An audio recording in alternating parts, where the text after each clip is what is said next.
All right. So, good morning. So, as usual, let's start with 1 minute of silence. Just completely be aware and just be.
All right. You may come back.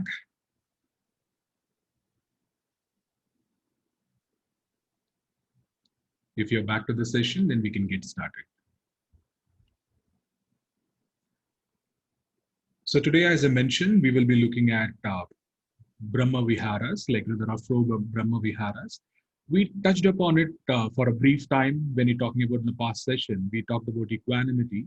The equanimity is one of the Brahma Viharas. So today we will go a little more deeper into the subject, and it is very important that it helps us to keep how to keep the inner state of mind, which is not getting affected by either by our own thoughts, by people, or the situation. So that is where the Brahma Viharas comes into place.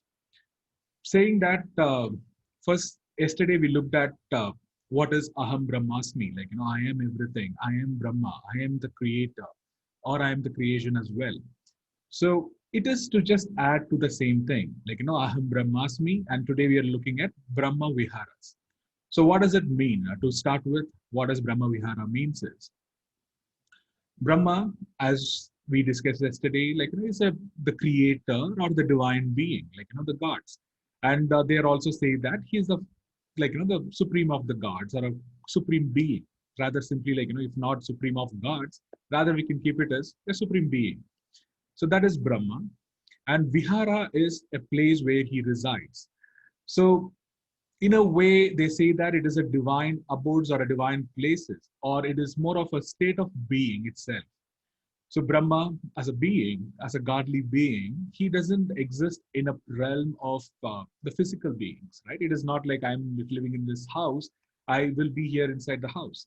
So instead, Brahma as a state of being where he resides, what are his natures and how he lives there. So that is where this is also called as four divine states or four divine emotions. That is the inner state of being, how to be in the state of God, the godly being. And this Brahma Viharas is go long way, like even before Buddha, and even it is there in Hinduism as well as even in Buddhism, right? The Brahma Viharas, it is we talked about. I mean, we can talk about in all these cultures as well. So saying that, let's go a little more dive deep in and to understand what is this Brahma Viharas, and then the four Brahma Viharas, and then we'll go with examples to see how it is relatable to our own life. So the first thing is, yesterday we also discussed about how we create suffering for our own self. The first level of suffering is, of course, like it is self-made suffering. That is our own self-thought. It nothing to happen, nothing has to happen from outside. There is no people, no situation, or etc. But then what we do to our own self with our thoughts and mind. So the first thing is we generally beat ourselves with I'm not good enough, right? I'm not worthy of love. I'm not worthy of anything, and I cannot cope up with things. And life is miserable. I'm a miserable person overall. Like we don't accept ourselves in a gentle way, so we beat ourselves. That is the first level of suffering that we cause to ourselves.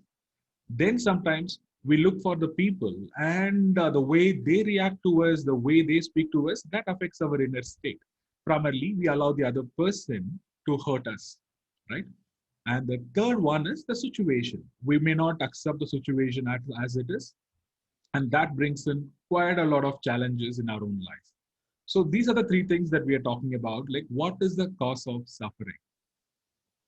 So when you're looking at Brahma Viharas, it is also important that it is not just towards, like, when you're talking about Brahma Viharas, which is nothing but loving kindness, or like, you're talking about compassion or empathetic joy, or like, equanimity. It is not just relatable to the other person or the situation, but first it has to be applied for our own self, right? When you're talking about loving kindness, so it may be easy for us to be kind to the other people and help people, even forgive people.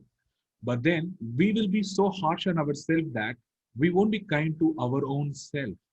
So that is where these four Brahma Viharas, which we will look into, it is important to practice for self, like, for our own self, and then how we can be in a better place of being, right? We can carry the state of inner being in a better way, and then we can go on and apply to the whole world or to the other people and situation. So now let's get a little more deeper to understanding of what are these four Brahma Viharas. So the first one, it is loving kindness, or primarily, like, you can say goodwill. The goodwill towards everyone, including yourself, to every being. So in Pali or Sanskrit, they call this as Maitri, right? The Metta or Maitri. This is what they call it as. And what is now, like? Okay, first let me quickly share all the four. That is loving kindness, goodwill. That is goodwill. The second one is we are talking about compassion, that is karuna. The third thing is empathetic joy, feeling joyous for others' happiness, that is like mudita. And the fourth one, it is we are talking about the state of equanimity, which is upiksha. So the first one, it is the loving kindness. So what is loving kindness? So to understand the loving kindness, it's simple that, so most of the days that we go through, we get affected by our own self, like, our own thoughts, right? The primarily, when you're talking about a kindness, it is important that to acknowledge first being kind to our own self, right? Any small mistake that we do, that sometimes we beat ourselves, right? I mean, just we go through the suffering that, oh, why did I do that? We set ourselves an expectation so big, and then when we fail, we beat ourselves. So that is where the loving kindness comes in. You feel the goodwill for others, other people, right? Everyone, everything has to be good. By saying that, it is something like, when you're looking at anger as an emotion that we go through. So below any kind of an anger or any other place, any kind of a discomfort that we feel, below that, there is an opportunity to be kind. Whenever we see somebody, like, really angry or upset, and then they want to, like, show all those emotions to us, we can acknowledge that whatever they're going through, actually they are suffering, right? They are suffering by themselves, and we can be kind to them in a way. I'm sorry, I'll just mute it up.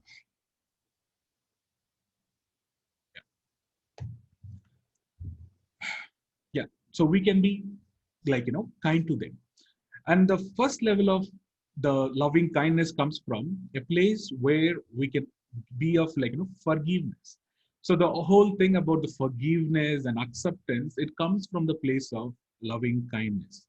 So where we can be a place of, like, we can forgive others or our own self, it is when we are kind to ourselves.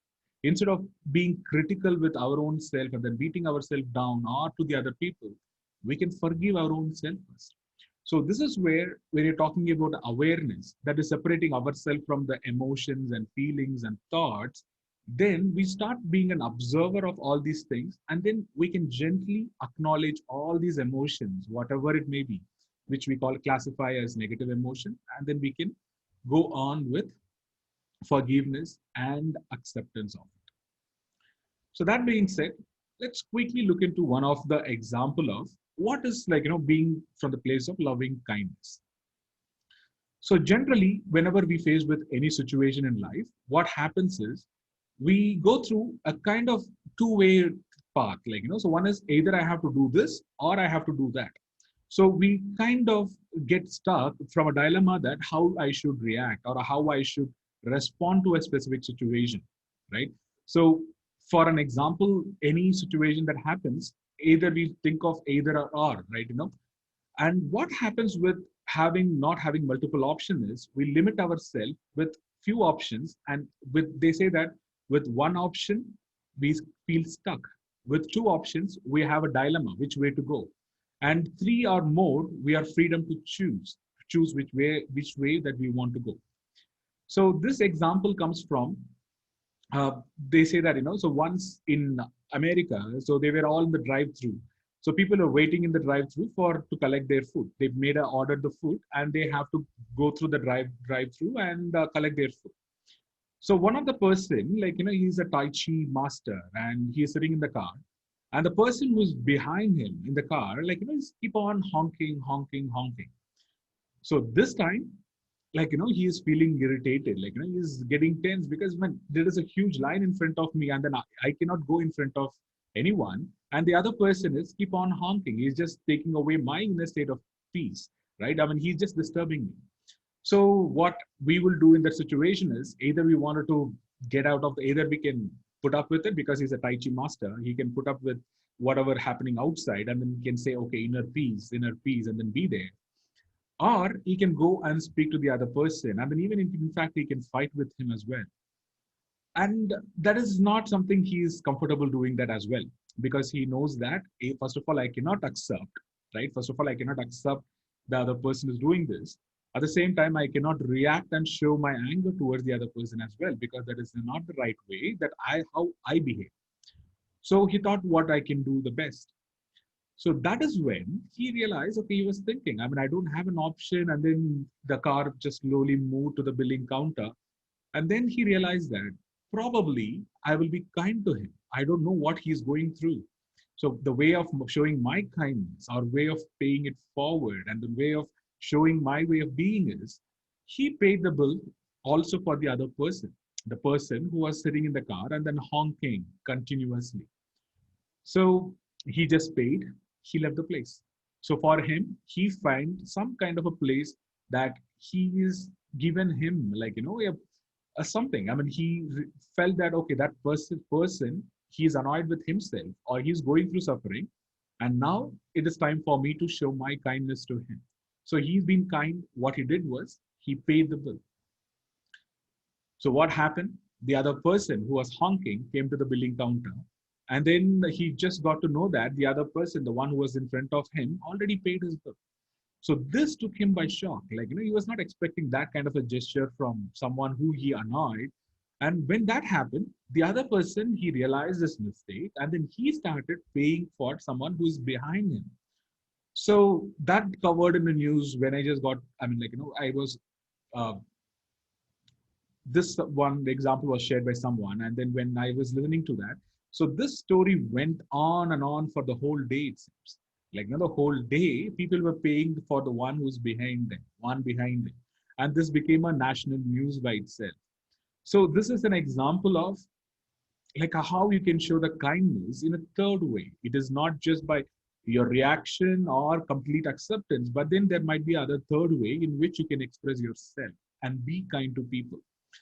After all, we don't know what is the suffering the other person goes through, right? And in fact, like, we don't know even first of all what are the suffering that we go through. So even we go through it, the other person go through it.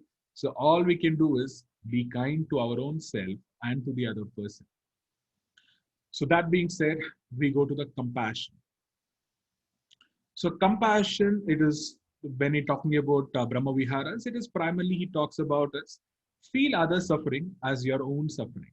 It is something when you see someone like, really going through some kind of a pain, instead of like, uh, just, okay.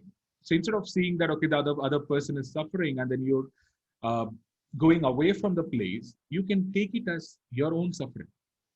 When you consider that as your own suffering, you will do all the things in your possible way that you can go out of your way to help the other person.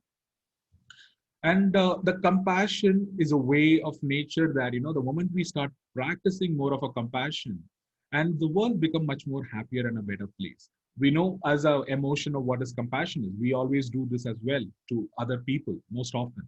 And then when it comes to our own self, we acknowledge our suffering, and then we don't give more attention to it. Sometimes we ignore our own suffering. So that is where being compassionate to our own self is also the first important thing that we can do. And to give you one quick example of what it is this is a story of again one of the tribal village in South Africa. And there, if any person who acts in an irresponsible way, right? If the person who's uh, go out of the way and did something wrong in the village, what the whole village do is they take that, okay, that person is going through something. So what they do is they leave whatever the work they are doing and ask that person to come to the center of the village and surround him. And by surrounding them, what they do is instead of making him as feel that, oh, you are a bad person or you did this to us, how can you do? And not to try to correct him or amplify what the mistake that he did. Instead, what they will do is each one of them, they take turns in terms of reinstating the goodwill in the other person. When I say goodwill, it can be what the other person actually done in the past, what are his good behaviors. And when each person, when it comes to face, what are the good deeds he done to them? They share their personal experience of their interaction with the other person, the one who did mistakes or reacted or acted irresponsibly. They just show him what are his good natures are, what are his strengths are, and then how he acted from a place of goodness before. So that way, this whole ceremony goes on and on and on for even for days. And after a few days, they they feel that the other person took a rebirth and they become a good person. So that way, they try to remove the suffering and be compassionate about the other person instead of beating them down. Even if they did something wrong, they come from a place of compassion and reinstate the goodness with the other person. So that is a story of so how we can act from a place of being compassionate. So these things, though it may sound like okay, it is big words like kindness, compassion, joy, and equanimity, but then we can all practice it in day-to-day life, and that is where it becomes more useful to us. And that being said, we can talk about joy, the place of we feel that uh, empathetic joy, right? So the empathetic joy, that the third state, which is mudita, it comes from like feeling happy for others' success. So when I say that, it is something like this. So what happens is generally, in most often, what happens is we feel that we want to achieve a lot of step things in life. We'll have our own ladder, we set for ourselves. And if we see that someone else climbing the ladder, we get annoyed. We feel jealous. And then we create all those negative emotion towards the other person, be it the resentments, right? So we will feel that how can the other person be successful? He is not worthy of the success, or he or she, they are not worthy of success. And then I am better than them. And how they can be so successful and they can be keep winning and etc. So the empathetic joy comes in is you really feel happy for other person's success. So it can be you can see in from a different ways. And one of the ways is if the other person, so for an example, just think of this. If uh, there's the music or the movie that you're watching, so it is not that you created the movie or you composed the music. It is someone else would have done that, right? I mean, someone would have spent hours and days and years maybe to even bring the movie up. However, you can be happy for that person and the way they created that. Likewise, it can be the music, the music that you may be hearing to or listening to.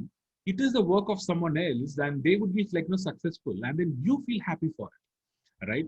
So it is one of the way that one of the terminology I heard in the recent was being happy for the other person. That is, um, we are talking about empathetic joy. It is an easy way to feel the inner peace because you don't have to do anything. You all you have to do is feel happy for the other person. That's all it is. That is also said that it is a lazy person's way to enlightenment, right? That is a very nicely put term, right? The lazy person way to enlightenment is You feel happy for no reason. You know, reason is other success, you feel happy. So if there's someone else bought a house, you feel happy as if, like, you bought a house, instead of feeling jealous or kind of beating your own self. Oh, I haven't achieved anything. You feel that the other person bought the house, and then you take it. I mean, see, nobody can come to your mind and take away that feeling, right? You can always feel that it is your house. No, I mean, you can mentally feel it. You cannot go into his house, of course, but then you can feel it within yourself as if you bought the house.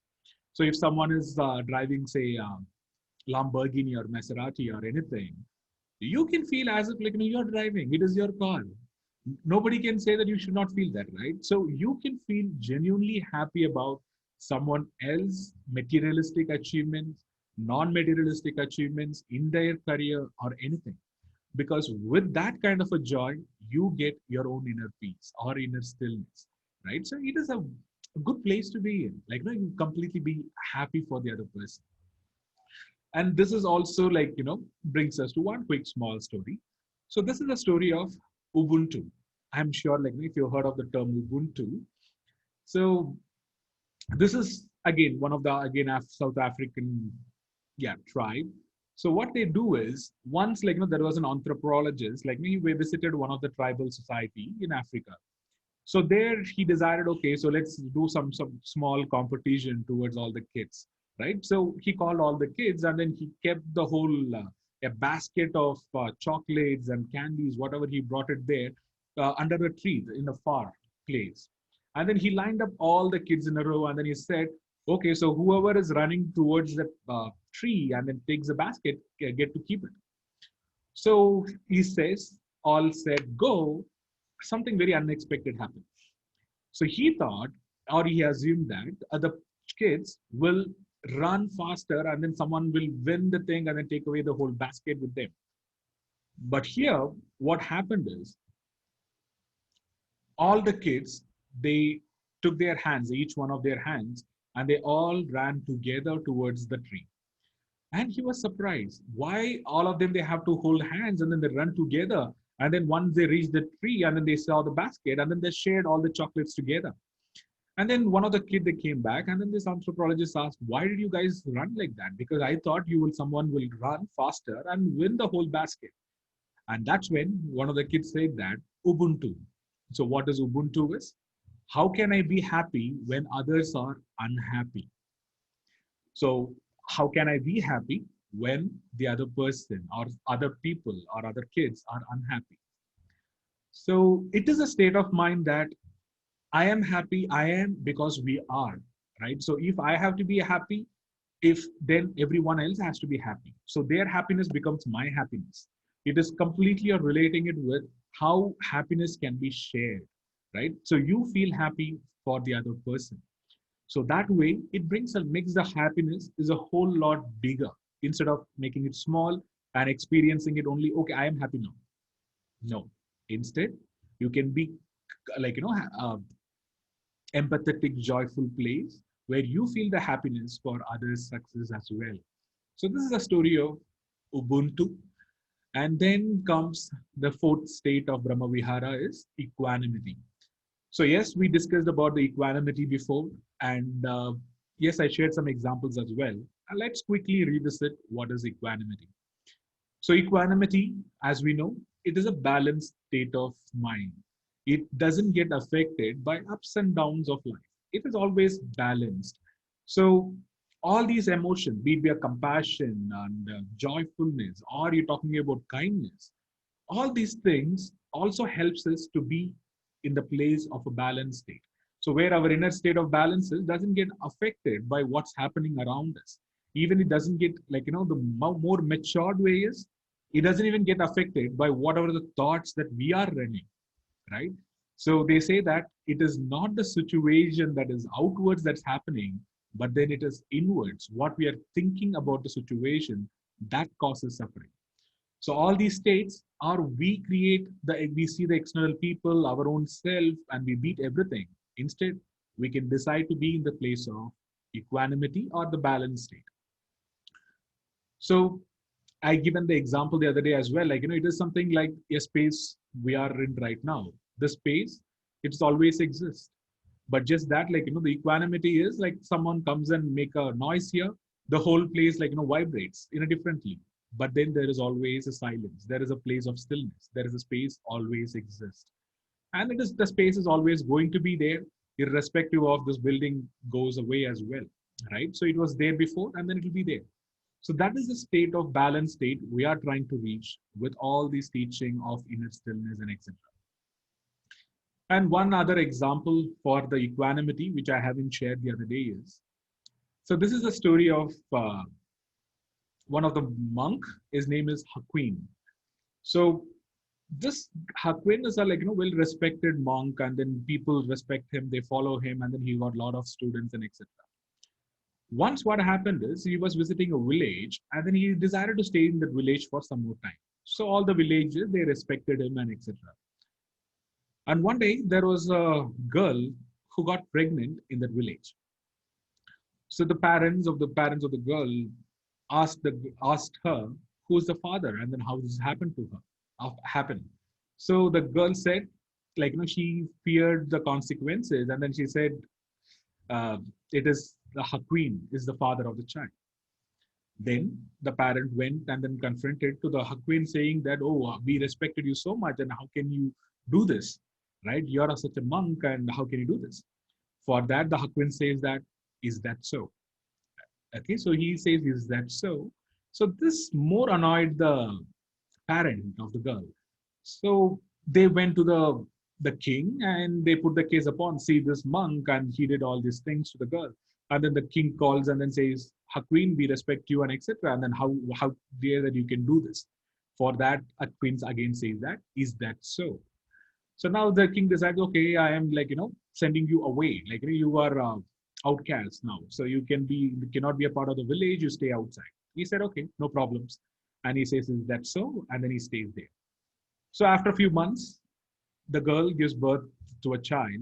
And then the parent of the girl bring the child back to Hakuin and say, it is your child. You should take care of it. And Hakuin says, is that so? And then he takes care of the child as his own, like literally as his own. He takes care of the child. He gives the child all the connection, everything, all the love and caring and everything he can. He was spend the time with the kid as if it is his own kid. He just said, is that so? So obviously weeks rolled into months and months went on to a few more months. And that's when the girl really felt bad, like, what she has done. So then she said and told her parent that actually Hakuin is not the father.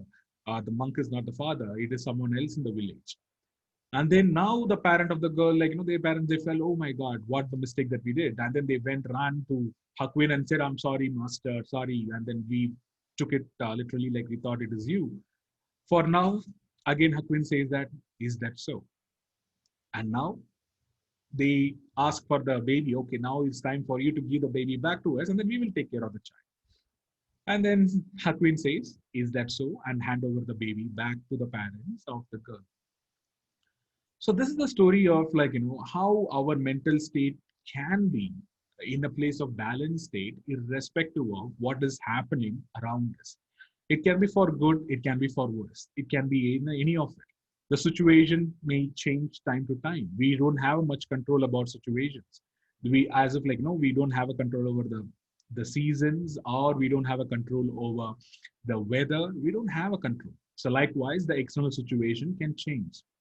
But where is a place that we can hold on to is a place of equanimity, the balanced state of mind, which is always there within us. So that being said, we completed all those four. And to just quickly go through it, the first one we talked about is loving kindness, that is feeling kind to our own self first before we be kind to the other people. Acknowledge, forgive, and accept our own self. Don't inflict more pain to our own self. If you find you're suffering, you need or I need an attention to that. Instead of ignoring it, we need complete kindness to ourselves. And that's where forgiveness comes in. We can forgive ourselves of all the things that bothering us at this moment. And then we can forgive ourselves for anything. Maybe we have acted irresponsibly or in a different way, but then we can forgive ourselves. And that is a way of showing loving kindness. Compassion, when you're talking about compassion, is primarily see other suffering as our own. And when we are seeing other suffering as our own, then automatically we do all our best to help the other person, because the helping is the only way that we can show and help the other person to come out of his own sufferings. So that is compassion. And the opposite of compassion is what we are talking about, empathetic joy. When someone is suffering, we feel that is our suffering. And when someone is happy, and we should feel it's our happiness, that is empathetic joy, right? So it is quite the other side. The compassion is, I hope you got it right. The compassion is feeling that the suffering is my own, and empathetic joy is feeling their happiness and their success my own. So that way we be much more of one with the people, take as if it is ours. It can be suffering or joy. And finally, it comes to a place of equanimity, the balanced state of mind. The ups and downs of life doesn't affect this. We can be to choose to stay in the place of equanimity. So these are the four Brahma Viharas, and it comes handy, especially like, obviously it is not a subject which we can get a grasp over it in one session of 20 minutes or so.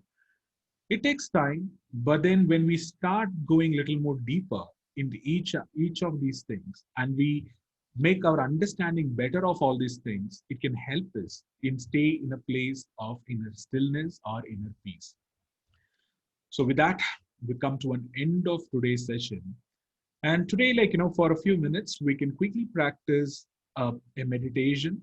And this meditation is primarily when it comes to loving kindness, our Brahma Viharas. It is allowing ourselves to be in a place of happiness, peaceful place, healthy, and whatever we wish.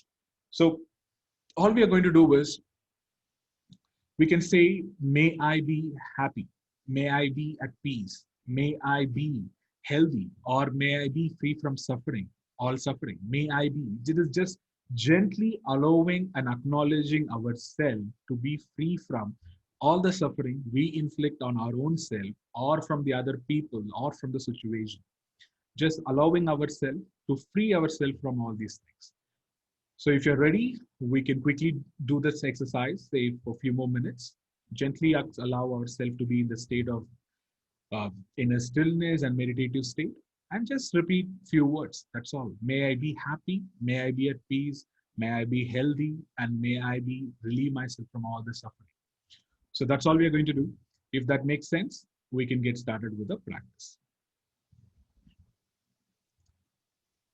Can we? All right. So make yourself comfortable wherever you are.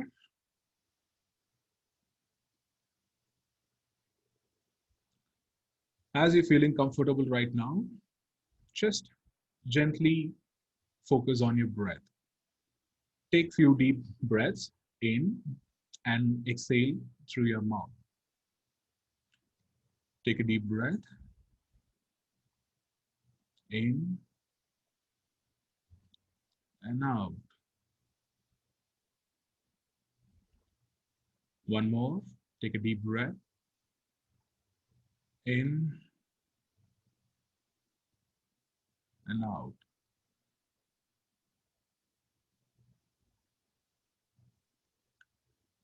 As you're focusing on your breath, just gently close your eyes when you're comfortable.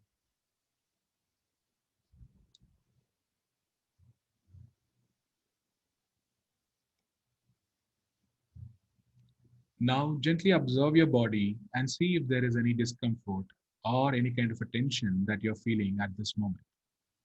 If you're feeling any kind of a discomfort or tension, just gently ask that part to relax.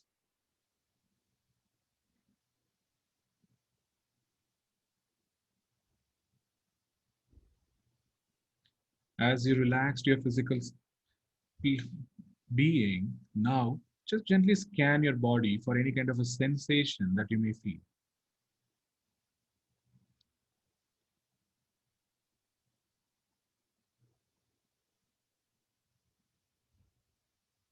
If you're feeling any sensation, just acknowledge the sensation as it is.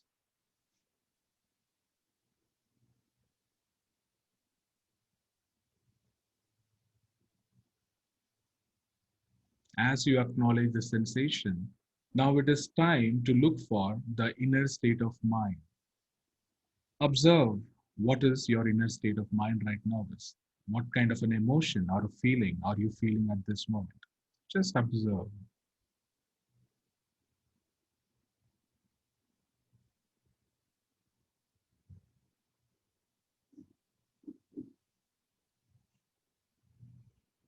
Whatever is your emotion or inner state, it is absolutely fine. Just accept as it is. Allow those emotions to be there as they are.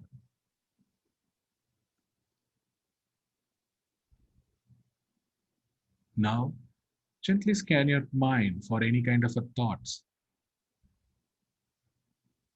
As you know, the thoughts come, thought goes. They're just like a ripples in the water. The ripples come, and if you allow it, it will settle at its own pace. Just allow the thoughts to be there as they are.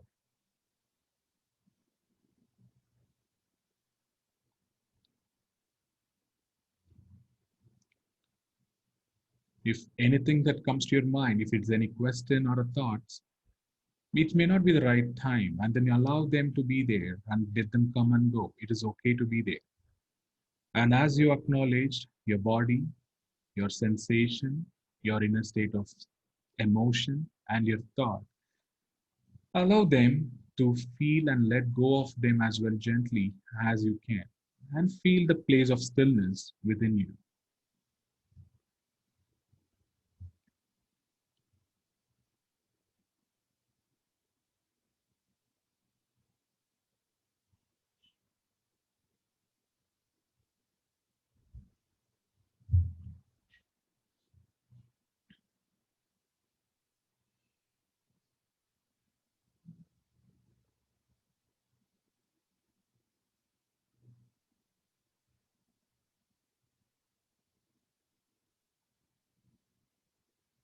Be there in the place of inner stillness.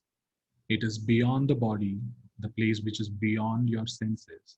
It is the place beyond your emotions and feelings. It is a place which is beyond your thoughts, and it is a place of absolute stillness. Be there.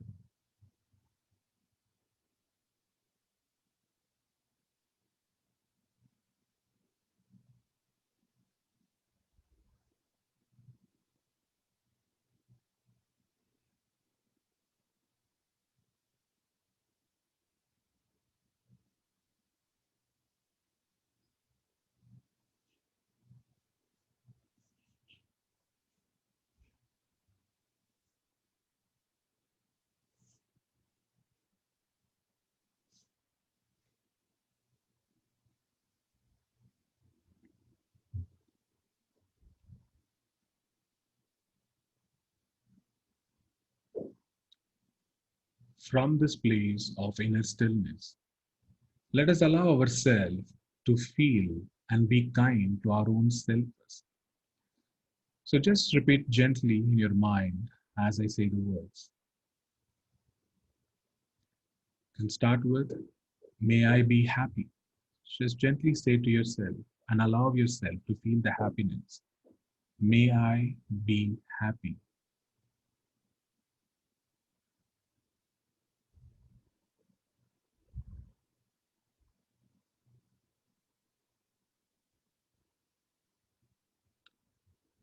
May I be safe.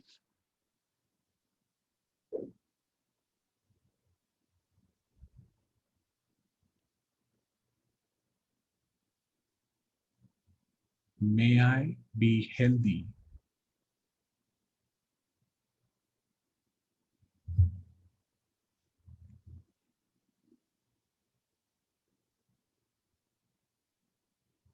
May I be peaceful. Just repeat after me. May I be peaceful.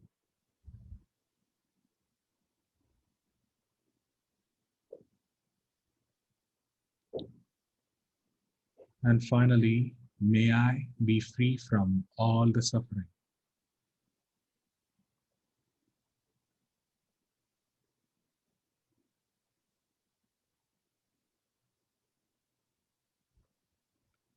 Just let's do this Couple of more times.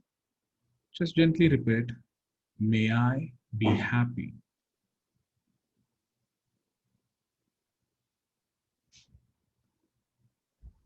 May I be safe.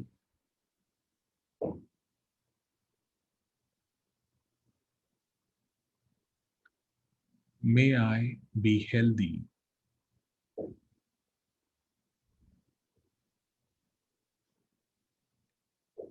May I be at peace.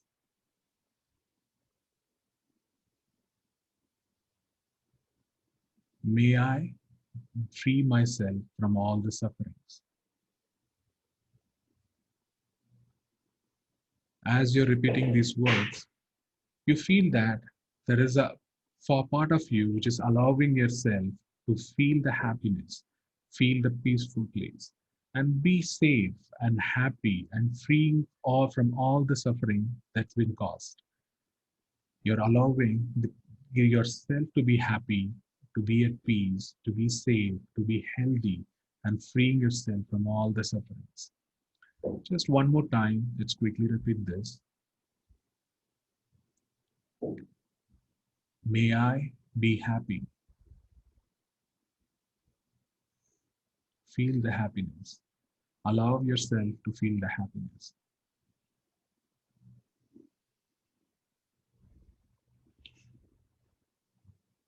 May I be safe. Allow yourself to feel the place of safe and secure.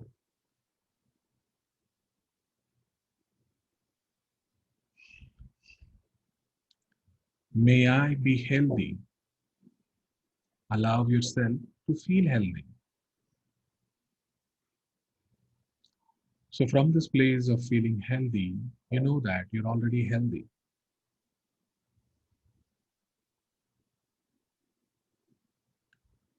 May I be at peace.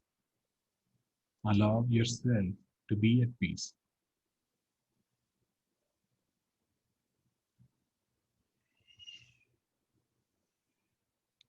And finally, may I be free from all sufferings. Allow yourself to free yourself from all the suffering that is caused by yourself, from the other people or the situation. Allow yourself to free yourself from all the suffering that you may feel right now.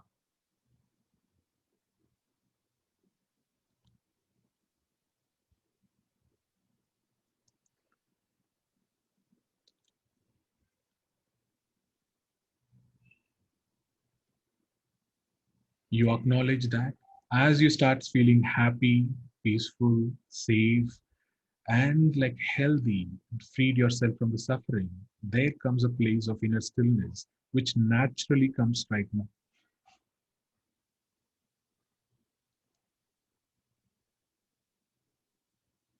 So now you are in the place of happiness and you're at peace. Now it is time to send all this emotion back to the people who's maybe your family members or people around you, or it can be the wider world. For every single being and creation in this world, you can say this one more time for the other people.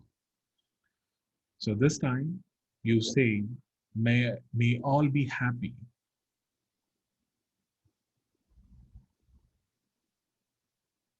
Just repeat, may all be happy.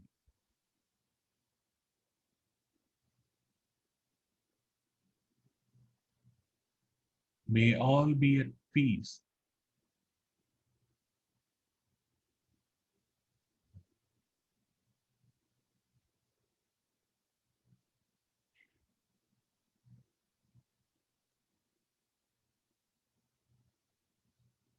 May all be safe.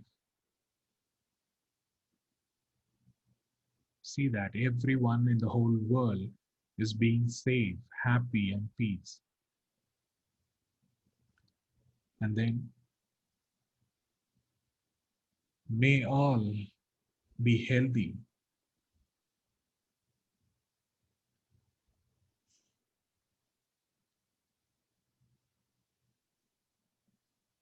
And finally, all your wishes, may all be free from their suffering.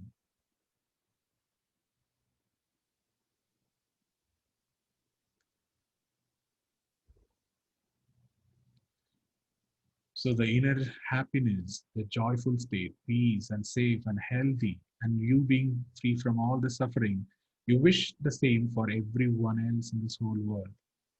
And be there for 1 minute in this place of absolute happiness, stillness, and joyful state.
From this place, now it's time to come back to the session. So, as you're feeling comfortable, you may start observing your physical sensation in your body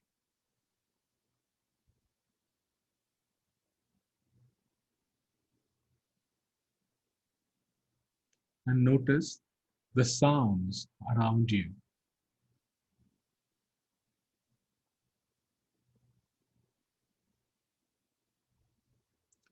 And gently take a note of your mental state, your emotion, and feeling. Just take a mental snapshot of it.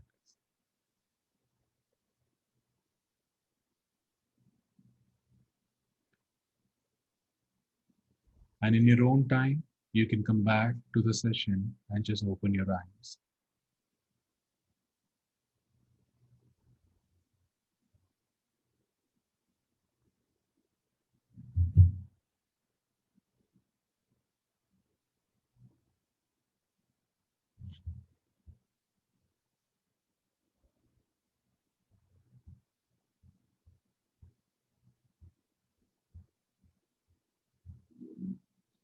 Just come back to the session.